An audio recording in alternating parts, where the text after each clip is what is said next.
This week on Motivation and Confidence, we speak with City Councilman Peter Brown from Linden, New Jersey.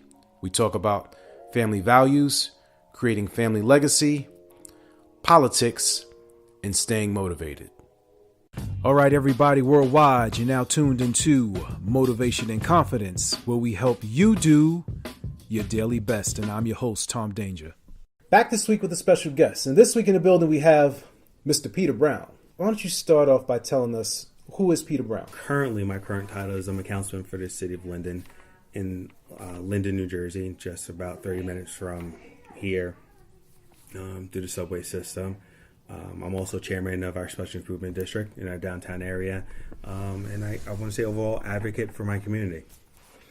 And with all those titles, I like to ask, because one of the things that I saw online recently was you were helping with some decoration in the train station, I think, yes. Christmas decoration. And I noticed that you continually do different things to uplift and embrace your community. Why is that? Right. Well, what I've noticed, let me take a step back. So I got involved in politics, I want to say maybe 15 years ago. So when I was going through college, a professor approached me and said that maybe you should look into getting involved in politics. I knew nothing about it. And I just so happened to get an internship with a state senator. And so I saw it during that time years ago that as a way of being able to help people. You fast forward now with the way politics are now, where people care more about their position rather than what's going on in the community. I felt like over the last couple of years, you have communities that are hurting, where you don't have your education, Board of Education, City Hall, and other organizations working together. So what we're going through right now is a process of actually bringing people back to the table to do what's best for the community as a whole, right, and not whether you're a Democrat or Republican for this person or for that person. Okay. Do you feel that there's a difference between a Democrat and a Republican? Currently, right now, the way politics is now, I think even on a national level, the lines are very blur. I don't think we've gone to a sense of values, more so just basing policy based off of whether you're for Trump, against Trump, but not really dig into what the real policy issues are that we need to address. Okay. What does family mean to you? Family, you take Linden for a perfect example, and actually my life for a perfect example, right? I got my biological family who, such as yourself, my cousins, extended family who we've always grown up close. So, right, we've done our things separately. You have your good support group, and then you have family as far as people who you've grown a great friendship that you consider brothers, sisters, uncles, and things of that nature. Linden has a history of families working together, and that's something that I'm trying to bring back to the table, is where people would vote or people would do things based off family values and, right, and friendships and what's best for the community rather than what's best for themselves. Got you. The reason why I asked about family is, in particular, when you talk about some African-American men, there's a picture that's painted of us being deadbeat dads, and we don't take care of our kids, and we don't care about family. But I think both of us are very passionate about family, and especially raising our children. How many kids do you have? 5. What are their ages? So Kiana is my stepdaughter. She is the oldest. She is 12. And then you have Alex, who's 9, Andrew, who's 7, Arabella, who is 5, and our youngest, Ethan, who is 5 months. Okay. And I noticed that, and a lot of this stuff I just see on social media, besides I see it in person, but there are a certain set of values that you're instilling in your kids at a young age. Why is that? And I know it sounds like a dumb question, but, I mean, you have to, the best way to describe it is you want to teach your kids to be successful, right? You and me, I think even our fathers have taught us, whether directly, indirectly, that they wanted a better life than they had for us. And right, so you try to do the same thing with your children. In this day and age, it's pretty much hard and expensive to do some of the things that you would want to do with your kids. So what we and Vanessa have done is find ways to educate our children, because education is going to be key to their success in life. Right. So whether it's bringing them to the library consistently, whether it's having board games at home. So those basic values and things that we did when we were younger are skills that they're going to need in the future. Right. So it's not just like it's sitting on your phone the whole day and just staring off at some videos or doing the stuff. I mean, my kids hardly play video games, and that for some parents that seems abnormal. But what I've learned is that I'd rather them have them play a board game than a video game, for the simple fact that they learn how to work together. They learn about sportsmanship and things of this nature, which is vital for overall success in life. Now, if you had to guesstimate how many cousins we have together, what would that number be? I don't know. Probably 30, 40. I don't know. 30, 40, I don't know. No, I think easily, if we include, our spouse's family as well, 300 or 400. Oh yeah, I didn't think about that. Easily. So I know we've been trying to get together this big like family reunion, and it's gonna be an adventure, bro. I think that's hard. I mean, if we talk about family values, I mean, you look at our family, for example. We got Talima, who's in South. She's in Georgia doing her own thing as far as from a business perspective with fitness. We have you, we have me, we have Kaheem.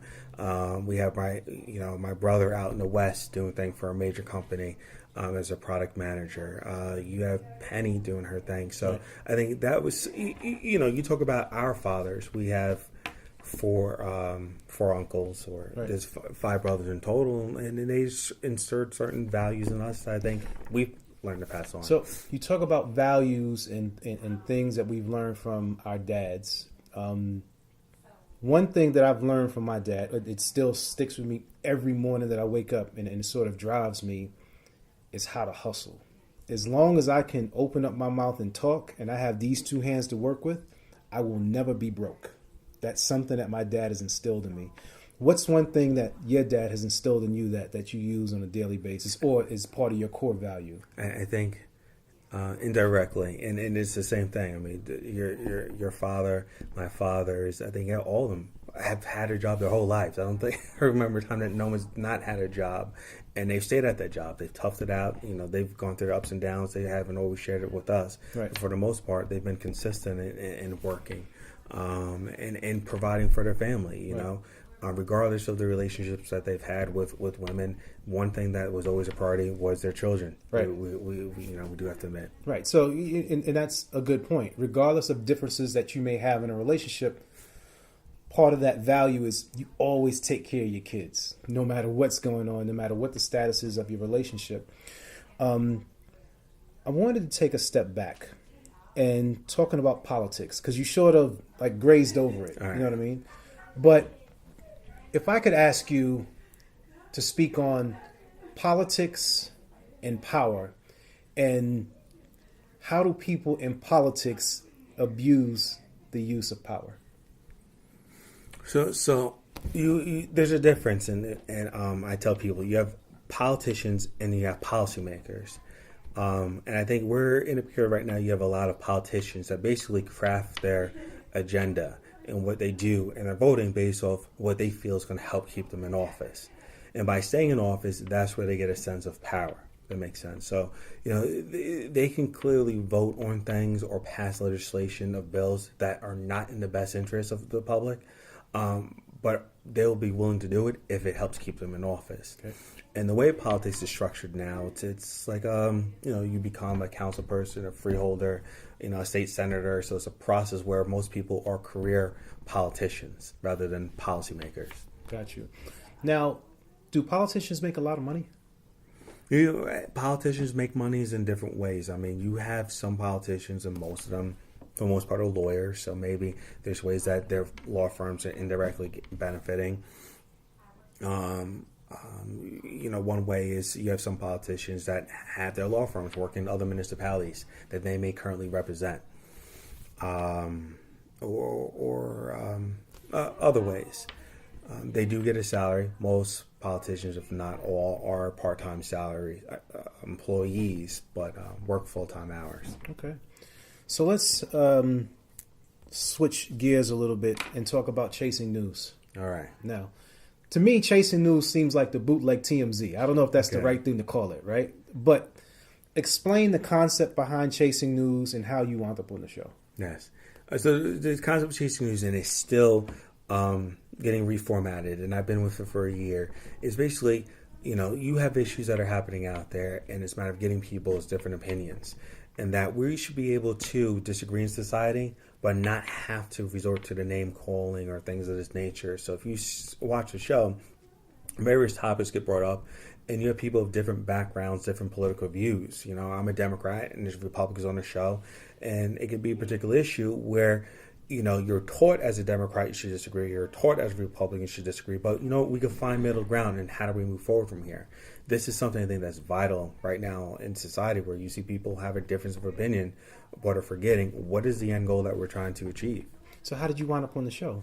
I wound up on the show. I want to say the last year they approached me about a piece in regards to the marijuana legislation that we were passing in our municipality. When we were speaking off camera briefly, we were talking about some things that the public may not know about the legalization of marijuana, and I'll let you speak to it. But to some people, they may be looking at it like, all right, this is a good thing, but you had a different position on it. Explain. So what we did is, ironically, the sponsor of the bill in New Jersey is a Democrat who represents Linden. And so the genesis, I'll take it back forward, is I reached out to him several times. Hey, I want to sit down and talk to you about the numbers. And if anyone remembers, the genesis of this legislation to legalize came from bringing money into the state coffers. It was never a matter of social justice. It was nothing more than bringing in revenue. Okay.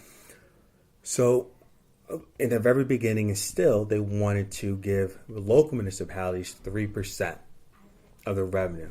So in the case of Linden, and that's after 3 years, so in the case of Linden would make about $100,000 if we sold about $4 million worth of marijuana in our city. $100,000 in a $109 million budget is peanuts. Right.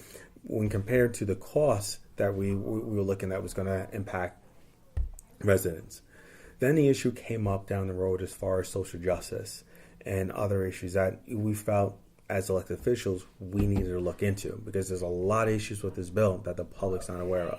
Such as, one, so even if it becomes legal in New Jersey or in New York, any other place like that, jobs are still allowed to randomly drug test you and use this pre-testing screening. So take Linden, for example.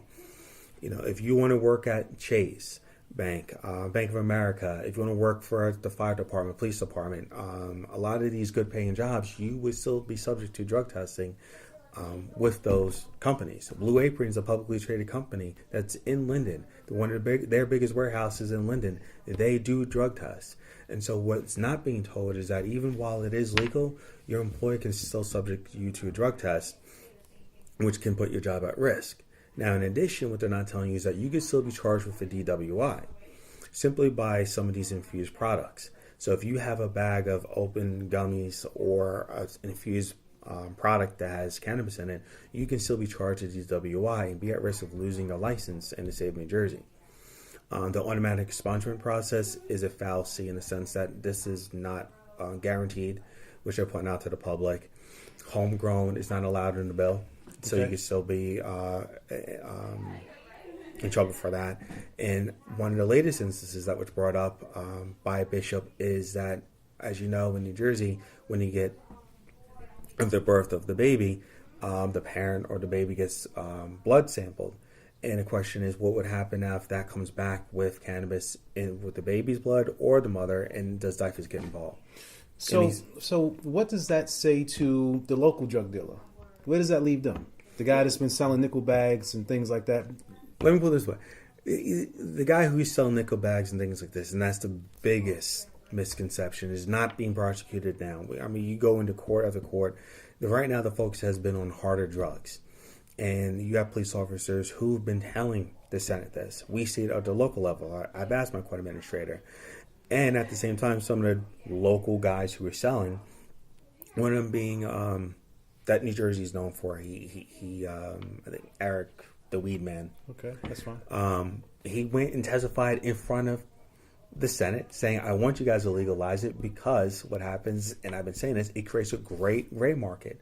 They can go and buy these products legally and then turn around and sell it out in the community. There's really going to be no enforcement in regards to that. There's no limit in this bill as far as how much you can buy. So are you saying indirectly that if the bill passes and it becomes legal, so now we have major companies like Philip Morris who are going to basically jump on this and start marketing it, selling it, putting it out there, and the local weed guy would be able to sell his portion as well? You see this now in Colorado. So last year in January, or beginning of this year in January, I went to Colorado, and I went and talked to various dispensaries, and they told me, listen, Peter, a couple of years ago, we used to come, you would come in, we would buy the plant from you, we would turn around and sell that. Because now we don't even sell the plant anymore. We sell a lot of infused products. Right. Now, why New Jersey has been using the Colorado model as opposed to the Amsterdam model is that in Amsterdam, the THC levels are capped, and you are not allowed to sell infused products. As opposed to in the Colorado model, there's no limits on your THC levels. So some products are as high as 91%, and infused with various products, everything from massage oil to drinks to gummies to gum. This benefits the corporations more so than it does the public. So, because I don't know much about this, so there's a plan to open up the market to infuse products as well. So then, It's already here. My kids can basically go into the corner store and see a tea that's basically infused with a particular that's strain. what's unclear. So in Linden, what we're doing right now is we're preparing to put an ordinance in place that products like that have to be shielded from the public. Okay. And that's where now the details of the bill went. So when you have a Senate bill or any state bill, this is what the public doesn't know, is that a municipality cannot supersede what they could do. They can't do less, but they can do more. Okay. So what they do in most cases is make a Senate bill like this very loose because it benefits the corporation. Because if you look at the election reports of some of these senators who are voting yes for it, you'll see that they're getting donations from certain lawyers. And that's the racket of the game. Basically, they vote in favor of some of these larger corporations that in turn fund their campaign accounts, which then helps them come campaign time to fund their campaign literature and TV ads and things of this nature. So if people want to check you out on Chasing News, when can they find you? Where does it come on? What's the deal? Chasing News, well, there is every Monday. I'm sorry, I'm on every other Monday, but however, Chasing News is on every weekday at 11 p.m. on Channel 9. Channel 9? Cool.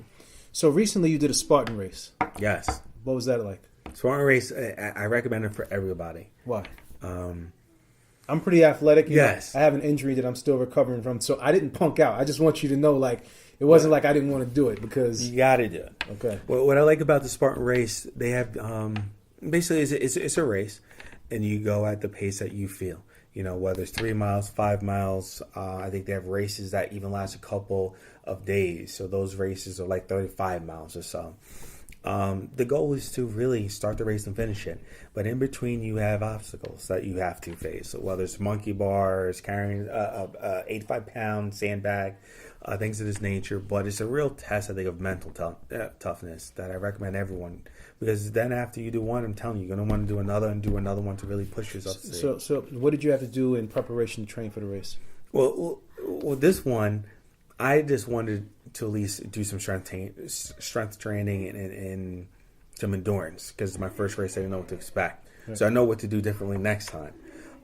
With the Spartan race, they have like a mountain series and then they have a stadium series. So next year, I'm going to be doing at Citi Field the Spartan Stadium race series. But with the mountain series, basically I'm going up the side of a mountain, ski slope. So it was really no way for me to prepare for that ahead of time. Okay. I mean, you talk about climbing up the side of a mountain. So you talk about mental toughness. And in mental toughness, I know that one of the values that you talk about is always building a legacy, right? And I noticed that recently you had some pictures of Alex, your son, inside of Princeton. And it was a room that was filled with, I'm not sure if it was Nobel laureates or famous engineers, but you were basically trying to instill in him early that you could be one of these great. Absolutely. So we try to do that for all our kids. I think the beauty of having kids sometimes, you can put in perspective, you really sit down and listen to your kids and learn from them. They sometimes share some of the same interests you did as a kid. And I think that's sometimes the best way to bond with your kid is that my son Alex, he loves to read. Maybe he doesn't read the same stuff I did as a young kid, and I like comic books. He likes more Harry Potter stuff. So I was like, all right, let me get myself more introduced to Harry Potter. What is it about Harry Potter? And with that, it came a conversation that, you know what? Once I understood that my son likes to read books and novels, switching that with something that's more educational in a sense. So maybe it's the autobiography of Albert Einstein, or maybe it's Thomas Edison, or maybe it's W.B. Du Bois. And maybe it's a little too heavy for him now, but at least that plants a seed. So now when I bring him an environment, it's from someone who's read about, he learns a little bit more. Got you. So I have to recommend the book to him because his cousin, Tom Danger's written a book, Motivation and Confidence, Yes. Volume 1, The 7 Steps. I'm going to autograph a copy and give it to him so he can check it out. It's a real quick read. I recommend you guys read it together. And it basically gives the blueprint of, if you have an idea and you're not sure of the framework of how to go about bringing it from an idea to inception, and the 7 steps that'll break it down for you. And that's something too that I think is important, that a lot of parents, going back to family and fatherhood, is sometimes it's just a matter of, what you put in front of your children. Right. And so, when we talk about parenting, realizing that, maybe I need to put a book such as this in front of them for them to read, to encourage them to reading, rather than reading, or rather than watching TV that's not doing anything, or rather than playing video games. And that's a tough decision as a parent, because sometimes children give you a pushback, but at the end of the day, that's what's going to benefit them more than sitting in front of a TV. So I know that you're pretty active on social media, and at times it seems as if you have no filter, right? Like you pretty much speak your mind, or maybe you do. I'm not sure. But tell us about how you feel about social media and its importance and its pitfalls.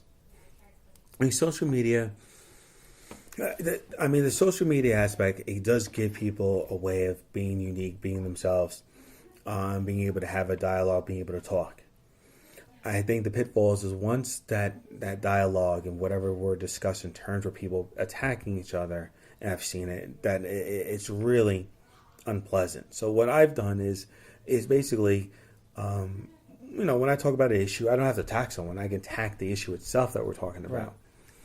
Right. And I think we've lost that really in society, where, we could disagree on something, and let's talk about what we disagree and where we want to go from there, but we don't have to attack each other, which I think that's the biggest pitfall right now. Because I'll see you online and you're doing, a number of wonderful things in your community, and someone will say something silly like, "Oh, there's garbage on the floor. What are you doing about it?" And then, you'll actually take the time to reply back to that person, in what district did you see this? Did you report it to your local representative? You really give a shit. So it's you need to balance it. You have some people on social media that all they want is attention. We got a couple people we know in our town that all they want is attention. So you can do nothing right. We've lowered taxes. We brought a redevelopment, and they're still upset. They will say the town is going downhill because, and I've had a person put a picture. There was a can right next to a garbage can. Literally, the lady couldn't take the can and put it in there. Right. But then you have other people who go on social media because they don't know what to do, who to go to. And sometimes if you explain to them, hey, this is who you need to call, this is what you need to do, they'll take that and they're satisfied. So it's a balancing act and understanding who you're talking to, who the audience is. Okay. What motivates you? That's a tough question. I don't know. I think more so getting things done, and having a vision and getting things done. So with me, coming up on my last year of being on council, what's motivating me is saying, all right, how many of my projects can I get done by the time I'm gone? And being able to set up these projects in a way that once I'm gone, somebody else is able to continue those projects. So whether it's the city of Linden, whether it's the Sid District, that those projects will continue to go on and benefit the city going forward. So you're saying that you're going to get out of politics? I'm going to be retiring by the end of the year. When I mean getting, so I shouldn't say even politics. I'm more of a policymaker, and the difference is by being a policymaker, you understand that, hey, I want to set something in place so that when I'm gone, it's still there. Okay. And no matter who's there, it's set in stone. So one of the policies I want to do is have more education brought to our downtown area. So what do? Is I bring in Liberty Science Center into Linden, into our downtown area, and fund it in a way so that next year and the year after, there's money in the budget, but there's an expectation from the public that, hey, we had this here. We had it here for the last 5 years. Why is it not here? That in turn creates more kids who would probably be inspired to be engineers and things of this nature. Something that we didn't do in the past. Okay. I wanted to go back to politics for just a moment, and then we can move on from it. But what about the people who say, I'm not going to vote because it's not going to affect me anyway, or what do you say to people who have that frame of mind? So of course, all right. So voting, yes, we all know your vote does count, and I think people have realized that your vote does count, and you've seen even in the last primary election, record numbers that they've said. But I think people are lost. What do they do after they vote? And it seems that we run through this cycle that people go and vote based off what they hear, in the months upcoming to that election, rather than staying in touch to what are policymakers doing right now that's affecting their community. And I think that's where one of the bigger issues that we have right now. So let's say I'm in my community and I don't like the way the street lights only function for 8 seconds on green and it should be 20 seconds. If a person wants to make a change, how do they approach someone in their local policymakers to voice that concern? So a couple of different things. You want to know the phone number for City Hall. I mean, it sounds silly, but everyone should have some way of contacting City Hall, whether it's through email, phone number, Twitter. I know sometimes City Hall tries to get that information out there, but then more importantly is know who your elected officials are on each level. Who is your local official, your state official, your assembly person? These people do have email addresses and they do have phone numbers, and believe it or not as many people contact them as you think, and they do listen because at the end of the day, they care about your vote. You just have to make time to go out and reach out to them. Okay. What does confidence mean to you? I think the ability to keep doing what you're doing, regardless of what other people think. Okay. And how do you keep pushing forward when I see you taking a hit sometime? Because sometimes you're taking some mean hits online. I think the best thing is, one, I ignore them. And the people who are doing the hits, I think of it this way. The people who are taking the digs are the people who aren't doing the work. And as a result, aren't the ones that's actually improving society. And even as I asked you the question, like your facial expression, like you smile, like it really doesn't bother you. Because the funny thing is that the more that they come after me, the less that they're doing. But I've been shown results after results. We're going to get this done. So the latest thing is we had a veterans event in our city, and people still, the outpour of that has come out. And so it took us 2 weeks to put together this event. And it was after our election in Linden. So we'll give you a little bit of history. In Linden, we had this brutal primary election, brutal Board of Ed election. The city was divided, a lot of nasty stuff on Facebook. So prior to this election, I said, listen, I contacted a couple of people, says, we're going to do something that's going to bring the community together, that the same people who are taking hits at each other are going to come in one room, no politics, everyone's going to be happy. So long story short, everyone thought it was going to be impossible, but what I centered it on was on our veterans. No one can hate our veterans, and so we had these banners that were printed up from anyone who put in an application. We try to put out there as much as possible. We had 46 families. We're going to honor the families, and so we honored them with a banner that was placed on downtown area. We honored them with a dinner that was done at our high school to incorporate the high school. So we had over, I think, 400 people there. We incorporated the ROTC so the ROTC could mix with our veterans. And a lot of those families that were fighting, they had family members who were being honored, so they were forced to be in the room. Okay. And I had our city of Linden help with the food and with the plaques. And so everyone in the community was involved directly and indirectly, which lessened the tension and brought back the sense of community. So For people who are listening right now and they want to get more involved in their community and possibly become a city councilman or woman, how would they go about doing so? One thing is always learn the process. You know, some people like to start off by going to a city function or a council meeting. I would suggest that because you want to learn what is the difference of, what type of government do you have. There's different types of local government. In the state of New Jersey, we have the city form, the township form, like all these different type of forms. Second is learn who's in that position now. Learn about what they stand for. Learn, do some background, do some research, which you can easily sometimes find online. So, but as far as basic information, are you required to have a college degree? You're not required to have a college degree, I think. What about if you have a criminal record? It depends on the state. It depends on the position. Okay. I'm not sure about New York law. But like in New Jersey, the requirements to be a board of ed candidate is different from the requirements that's to be a U.S. senator. You have to be, there's certain age requirements, for example, for different positions. So you can easily check that though online. Okay. So for people who want to check you out on social media, what's your social media? Social media right now just got Peter A. Brown Jr. Jr. at the Facebook. I do have an Instagram account, which is same thing, Peter A. Brown Jr. Everything's just Peter A. Brown Jr. right now. And you're on Twitter as well? Twitter, yes. That's actually PAB Brown Jr. Okay. Well, thank you so much for coming on Motivation and Confidence. I'm your host, Tom Danger, where we help you do your daily best. Thank you for tuning into Motivation and Confidence, where we help you do your daily best. Like, subscribe, or leave a comment. Check us out on various platforms: Spotify, iHeartRadio, Google Play, Overcast, Castbox, SoundCloud, YouTube, iTunes, TuneIn, or Alexa Media.